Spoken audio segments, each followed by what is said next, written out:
BS টিউশনে আপনাদের পুনরায় স্বাগত জানাই। গুরুজনদের প্রতি শ্রদ্ধা এবং ছোট ছোট ভাই বোনদের প্রতি ভালোবাসা জানিয়ে আজ আমরা আমাদের এই ক্লাসটি শুরু করতে চলেছি।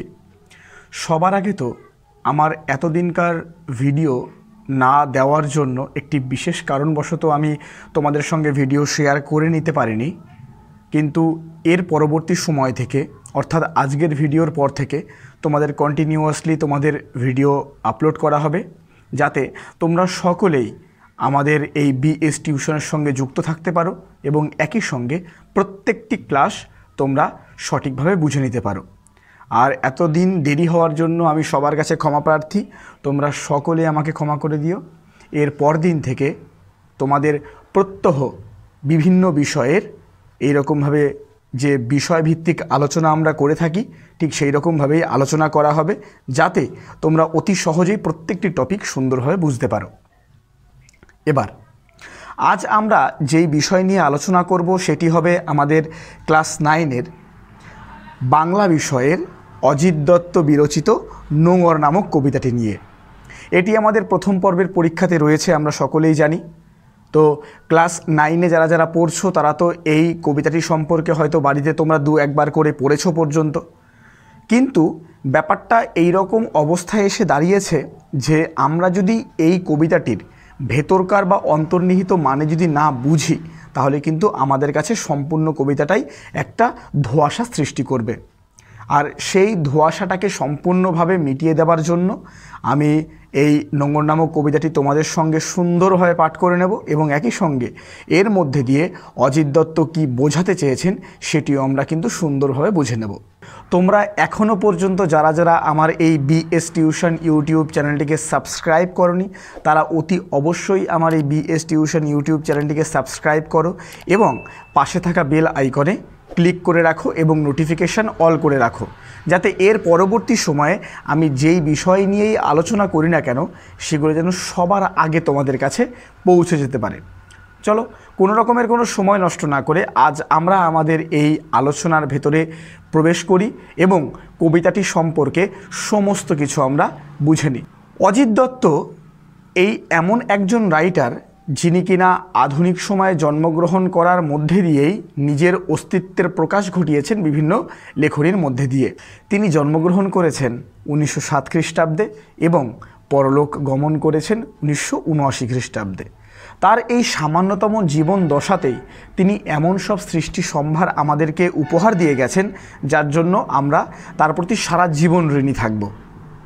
ঠিক সেই রকমভাবেই তারই একটি সৃষ্টি সম্ভারের ভেতরে অন্যতম একটি সৃষ্টি হলো কি, নোঙর নামে কবিতাটি। এই নোঙর কবিতার মধ্যে দিয়ে কি কবি বোঝাতে চাইলেন সেটাই আজ আমরা প্রত্যেকটি লাইন ধরে ধরে বুঝব এবং ভালো রকমভাবে খাতায় নোট ডাউন করে রাখব যে কোন কোন লাইনগুলো আমাদের বেশি করে পড়তে হবে, কোন কোন লাইনগুলো বেশি গুরুত্বপূর্ণ বলে মনে হচ্ছে, সেগুলো আমি তোমাদের সব আজকে বলে দেব। তোমাদের একটা ছোট্ট একটা গল্প বলি, তাহলে তোমরা কিন্তু খুব সহজেই বুঝতে পারবে। ধরো তোমার হাতে দাঁড় রয়েছে, তুমি নৌকা চালক, তুমি তোমার নৌকা নিয়ে সাইডে অর্থাৎ কিনারে বসে রয়েছো। এবার নৌকা সূচনা করবে সামনের দিকে এগিয়ে নিয়ে যাওয়ার জন্য।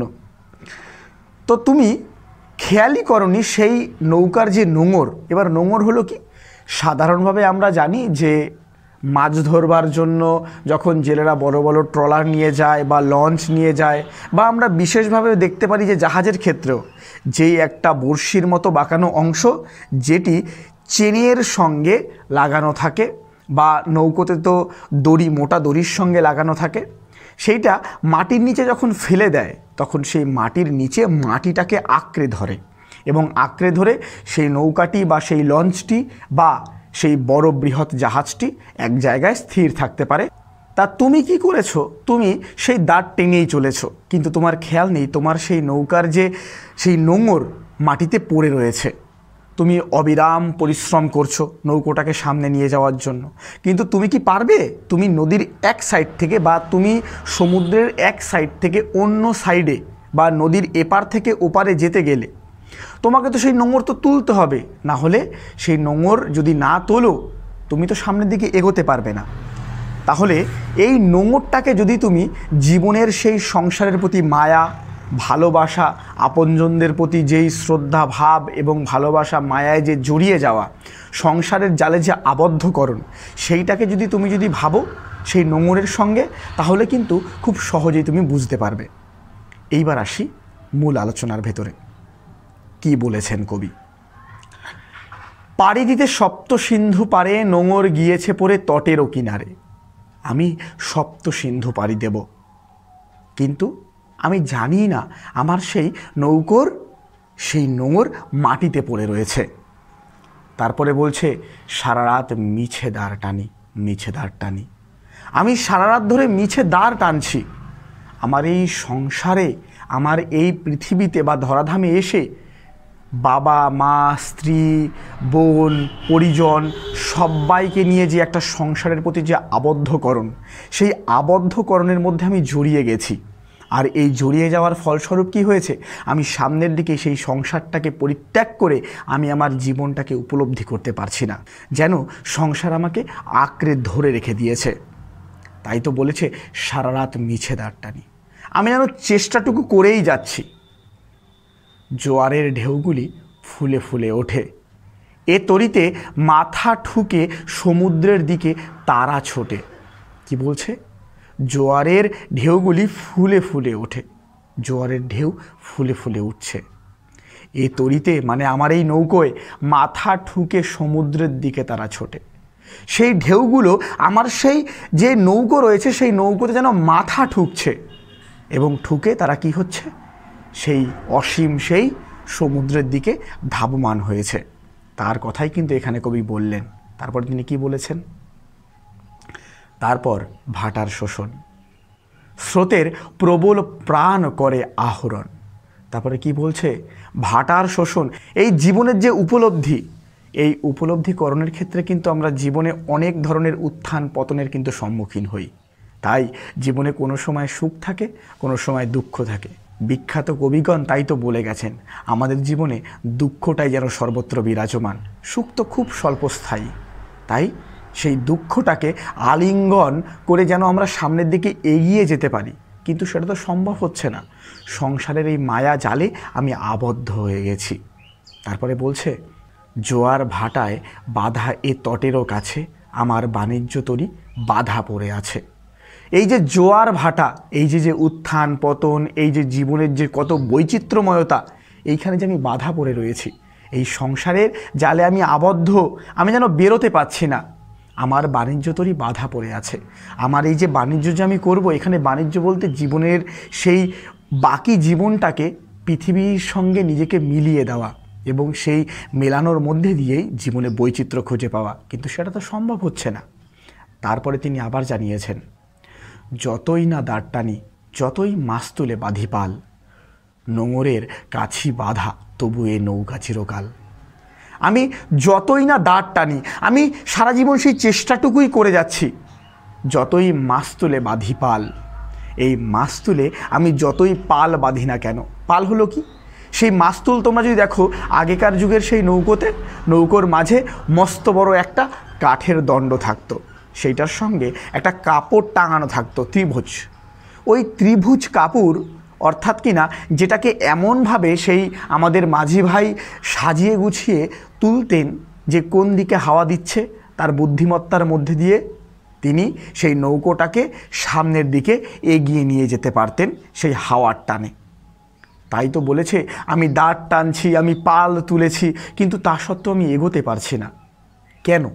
তারপরে তিনি আবার জানিয়েছেন, নিস্তব্ধ মুহূর্তগুলি সাগর গর্জনে উঠে কেঁপে, স্রোতের বিদ্রুপ শুনি প্রতিবার দ্বারের নিক্ষেপে।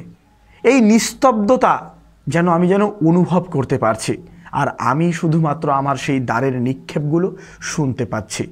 তাহলে যেই মানুষটা জীবনটাকে উপলব্ধি করতে চায়, সেই কিন্তু সেই সংসারের মায়াজাল থেকে বেরোনোর চেষ্টার সময় নিজের এই চেষ্টাগুলিকে সে অনুভব করতে পারে।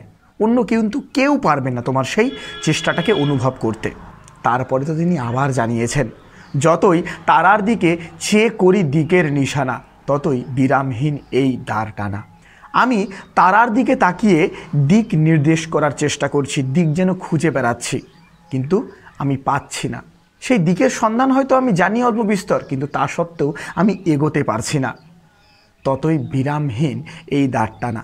আমি দিক খুঁজে বেড়াচ্ছি, আমি পরিশ্রম করে দাঁড় টানছি, পাল তো আমি খাটিয়েইছি, কিন্তু তা সত্ত্বেও এত কিছু করবার সত্ত্বেও আমি যেন সামনের দিকে এগোতে পারছি না।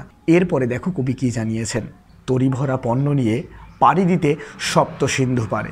এবার এই তরি ভরা ব্যাপারটা কি? তরি মানে নৌকা, তোমাদের বলেইছি। তো এই তরি ভরা মানে হলো আমি যেই সমস্ত, ধরো আমি নৌকোয় করে আমার একটা শস্য সামগ্রী আমি নদীর এপার থেকে আমি ওপারে নিয়ে যাব, বেশ ভালো কথা, কিন্তু আমার নোঙর তো সেইখানেই, মানে তটের কিনারে তো পড়ে রয়েছে, তাহলে আমি এগোবো কী করে? তাহলে আমি সেই শস্য নিয়ে সেইখানেই আমি স্থির অবস্থায় রয়েছি, আমি এগোতে পাচ্ছি না। তাই সেই কথাকেই কিন্তু টেনে কবি এখানে বলেছেন, জীবনের এত উপলব্ধি, এত মায়া ভালোবাসা, জীবনের এত অভিজ্ঞতা, এত কিছু যে আমি অর্জন করেছি, এইটাকে কবি শস্যের সঙ্গে তুলনা করেছেন। আর এই শস্যটাকে নিয়ে আমি জীবনটাকে উপলব্ধি করবার চেষ্টা করছি, জীবনের শেষ পর্যন্ত যেতে চাইছি, কিন্তু আমি যেতে তো পারছি না। অচিরেই মৃত্যু যেন আমাদেরকে হাতছানি দিচ্ছে, সেই হাতছানির হাত থেকে আমাদের রেহাই পেতে হবে, কিন্তু কজনা আমরা পারি? আমরা পারি না। কবিও তাই জানিয়েছেন, আমি তা পারছি না। আমার এই সংসারের যে মায়াজাল, এই যে এত উপলব্ধি, সুখ দুঃখ কান্না হাসি, সমস্ত কিছু যে পণ্যের সঙ্গে তিনি তুলনা করেছেন, এই সমস্ত কিছু নিয়ে তার এই জীবনযাত্রা যেন স্তব্ধ হয়ে পড়ে রয়েছে সেই তটের কিনারে।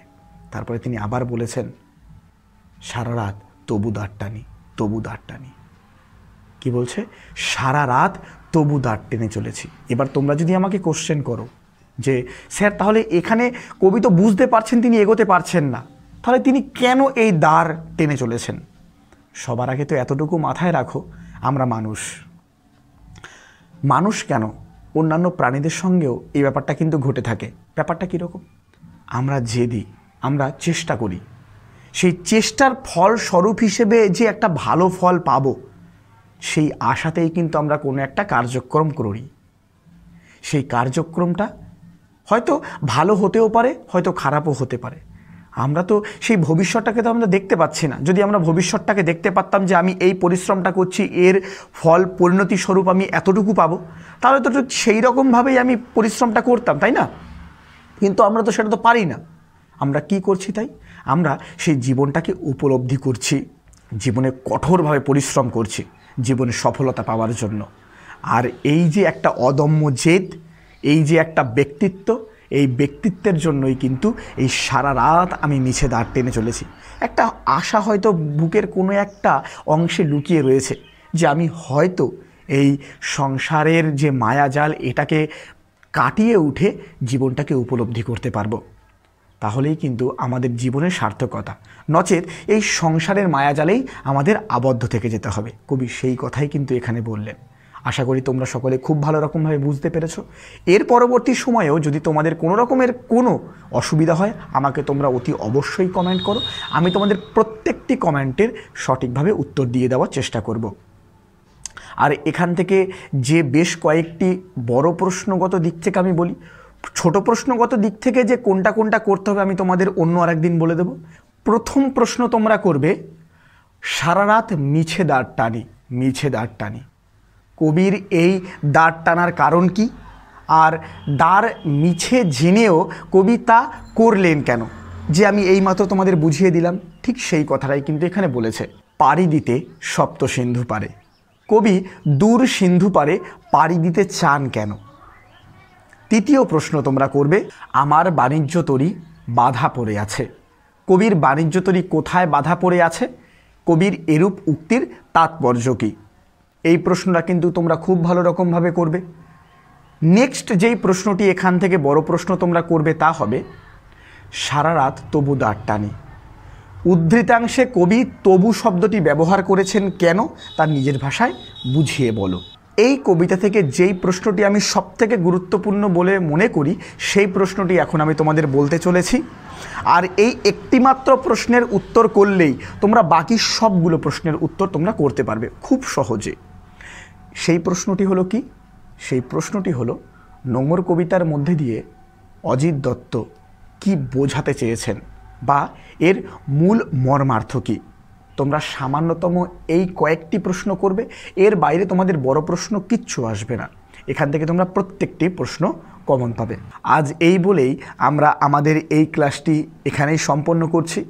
আর ভিডিওটি শেষ করবার আগে সবার কাছে আবার অনুরোধ জানাচ্ছি, তোমাদের মধ্যে থেকে যারা যারা এখনও পর্যন্ত আমার এই বিএস টিউশন ইউটিউব চ্যানেলটিকে সাবস্ক্রাইব করনি, তারা অতি অবশ্যই আমার এই বিএস টিউশন ইউটিউব চ্যানেলটিকে সাবস্ক্রাইব করো এবং যদি ভালো লেগে থাকে তাহলে একটি লাইক করে দিও এবং তোমাদের বন্ধুদের মাঝে অতি অবশ্যই ভিডিওটি শেয়ার করে দিও, যাতে সমাজের সেই সমস্ত মানুষগুলো আমাদের এই বিএস টিউশন সম্পর্কে ওয়াকিবহাল হতে পারে যারা সামান্যতম টিউশন ফিস দেওয়ার জন্য পড়তে পারছে না।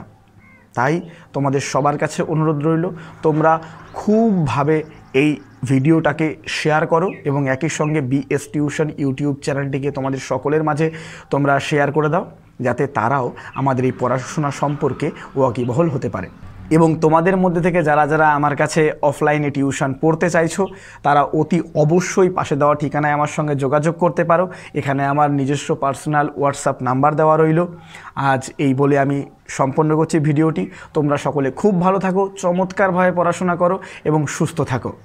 নমস্কার।